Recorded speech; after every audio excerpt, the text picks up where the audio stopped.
સદભાવના group દ્વારા ભવ્ય 106મો રક્તદાન કેમ્પનું સફળ આયોજન। ઉષા મૈયાના આશીર્વાદથી 101 યુનિટ રક્ત એકત્રિત। અમરેલી જિલ્લાના સાવરકુંડલામાં સદભાવના ગ્રુપ દ્વારા 106મો ભવ્ય રક્તદાન કેમ્પ યોજાયો, જેમાં 101 યુનિટ રક્ત એકત્રિત થયું। આ કેમ્પ ઓપરેશન સિંદૂર અંતર્ગત અમરેલી રેડ ક્રોસ સોસાયટીના સહયોગથી આયોજિત કરાયો હતો, જેમાં મહિલા રક્તદાતાઓએ પણ મોટી સંખ્યામાં ભાગ લીધો હતો।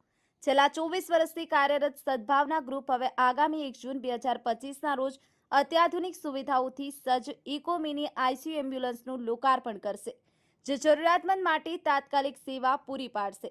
આ એમ્બ્યુલન્સ માટે દાતાશ્રીઓએ ઉમદા યોગદાન આપ્યું છે, જે બદલ સદભાવના ગ્રુપે તેમનો આભાર માન્યો હતો। ન્યૂઝ 9 ગુજરાતી ધારી।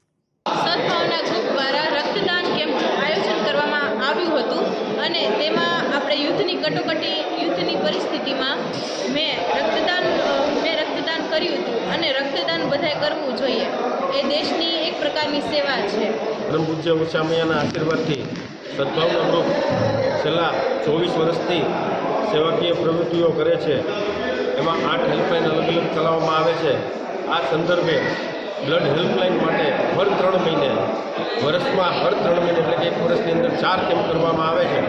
આમાં સાવરકુંડલા હર હંમેશા ક્યારેય રક્તની કમી નથી પડવા દેતું। આ સંદર્ભે યુદ્ધની સ્થિતિને ધ્યાનમાં રાખીને શરૂવારે એટલે કે રવિવાર કે એ વારને બદલે ગુરુવારે અમે કેમ્પનું આયોજન કર્યું, પણ આજ પણ સાવરકુંડલાની જનતાએ 100થી વધુ બોટલનું યોગદાન કર્યું કે એક રક્તદાતા 1 જણાને લોહી આપે અને 100 જણાની જિંદગી બચાવતું હોય એવું ભગીરથ કાર્ય સાવરકુંડલાની અંદર થઈ શકે। ખૂબ ખૂબ આભાર સાવરકુંડલા।